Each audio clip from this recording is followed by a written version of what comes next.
Viral, proyek pembangunan infrastruktur jalan tol merupakan program yang diprioritaskan oleh pemerintah saat ini. Namun, tidak lepas dari kritik, terutama dari Capres Anies Baswedan. Capres yang mengusung perubahan dan perbaikan ini, jika jadi presiden tahun 2024, berjanji akan tetap melanjutkan pembangunan jalan tol. Namun yang berbeda, Anies akan menjadikan warga yang memiliki lahan sebagai pemegang saham.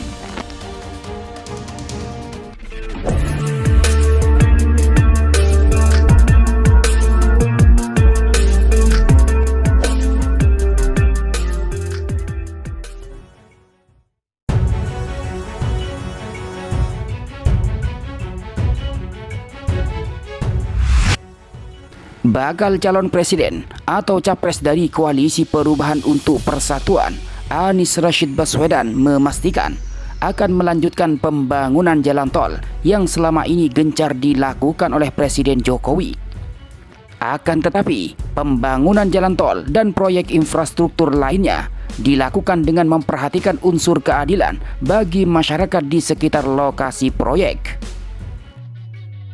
Juru bicara yang juga tim ahli ekonomi Anies Baswedan, Thomas Trikasih Lembong, memaparkan salah satu wujud keadilan bagi masyarakat pemilik lahan, yakni dengan menjadikan lahan tersebut sebagai investasi publik dalam bentuk penyertaan modal. Hal tersebut juga ditegaskan oleh Anies Baswedan dalam wawancara khusus dengan jurnalis senior Karni Ilyas di kanal YouTube miliknya. Sehingga ketika jalan tol menghasilkan keuntungan, maka keuntungan tersebut bukan hanya lari ke orang-orang atau kantor-kantor yang ada di Jakarta, tapi juga dirasakan rakyat yang berada di sepanjang jalan tol, kata Anies Baswedan, dikutip pada Senin 31 Juli 2023. Memaparkan gagasan Anies Baswedan, Thomas Lembong menyatakan hal tersebut merupakan salah satu komitmen perwujudan pembangunan yang berkeadilan ala Anies Baswedan. Ia menyebutnya sebagai visi misi pembangunan masyarakat pemilik aset atau ownership society. Salah satu visi ekonomi kita adalah membangun sebuah masyarakat pemilik aset atau istilahnya ownership society, di mana segenap warga dan rumah tangga bisa memiliki aset dan menikmati kenaikan nilai aset tersebut, ujarnya. Dengan sebuah ownership society, mantan kepala BKPM atau Badan Koordinasi Penanaman Modal menambahkan, mental masyarakat juga akan berubah total karena publik yang berorientasi pada kenaikan nilai aset menjadi peduli dengan strategi jangka panjang.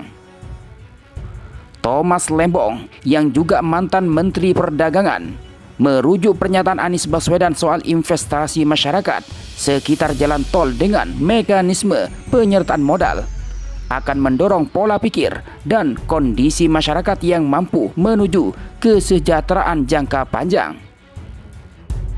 Kebanyakan aset itu kan harta jangka panjang yang butuh kesabaran dan hal seperti keamanan serta kestabilan. Kecuali aset spekulatif yang tentunya tidak tepat untuk masyarakat umum. Sebaliknya, masyarakat yang mengandalkan gaji mingguan atau bulanan cenderung punya mental jangka pendek, yang sewajarnya mereka akan mikir sebatas minggu depan atau bulan depan saja, paparnya.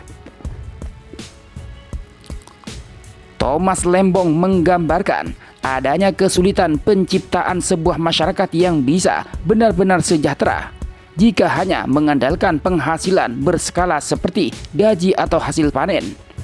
Berbeda lanjutnya dengan masyarakat kebanyakan di negara-negara maju yang secara regulasi bisa dikondisikan memiliki aset-aset dalam sebuah usaha atau bisnis. Masyarakat di negara maju bisa sejahtera karena keluarga dan individu punya aset seperti rumah, saham, obligasi, dan kepemilikan dalam sebuah usaha yang nilainya naik dari tahun ke tahun, pungkas Thomas Lembong.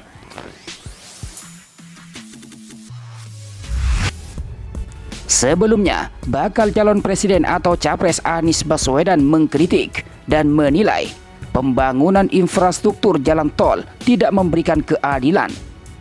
Sebab masyarakat yang tanahnya terkena pembebasan lahan tidak mendapatkan keuntungan seperti para investor. Anies mulanya mengatakan, untuk pembangunan infrastruktur dari suatu masa kepemimpinan dan seterusnya selalu berkelanjutan. Namun pihaknya melihat dalam pembangunan infrastruktur jalan tol, aspek keadilan harus dimasukkan. Program infrastruktur jalan, hanya kita harus memasukkan faktor keadilan dalam infrastruktur. Bagaimana ada unsur keadilannya? Saya pernah merasakan waktu mimpin Jakarta. Saya katakan keadilan harus dilaksanakan di semua sektor, kata Anies dalam tayangan YouTube Karni Ilyas Club, seperti yang dikutip dari fifa.co.id. Anies mencontohkan pada pembangunan jalan tol yang mana itu dilakukan oleh investor.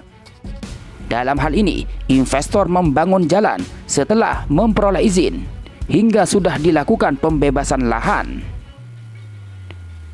Pertanyaan, boleh nggak sih kabupaten-kabupaten, kecamatan, desa yang kelewatan jalan tol itu ikut punya penyertaan modal di situ?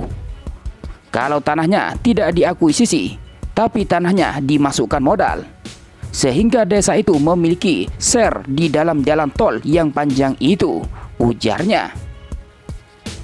Sehingga dengan adanya penyertaan modal itu, warga yang tanahnya terkena pembangunan jalan tol akan memperoleh keuntungan saat dilakukan pembagian dividen. Jalan tol itu bukan datang ke Jakarta bagi para investor atau internasional yang investasi, tapi rakyat sepanjang jalan tol yang ratusan kilometer itu bisa mendapatkan faedahnya.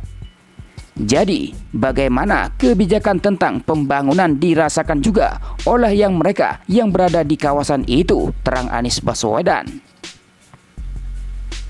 Anies juga menilai rest area yang ada di jalan tol juga seharusnya diperuntukkan bagi masyarakat sekitar, sehingga hal itu akan memberdayakan masyarakat di sekitar jalan tol.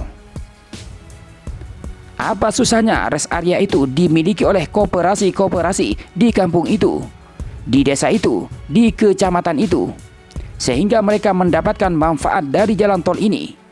Jadi, jalan tol ini bukan hanya orang Jakarta yang punya kesempatan, kata dia.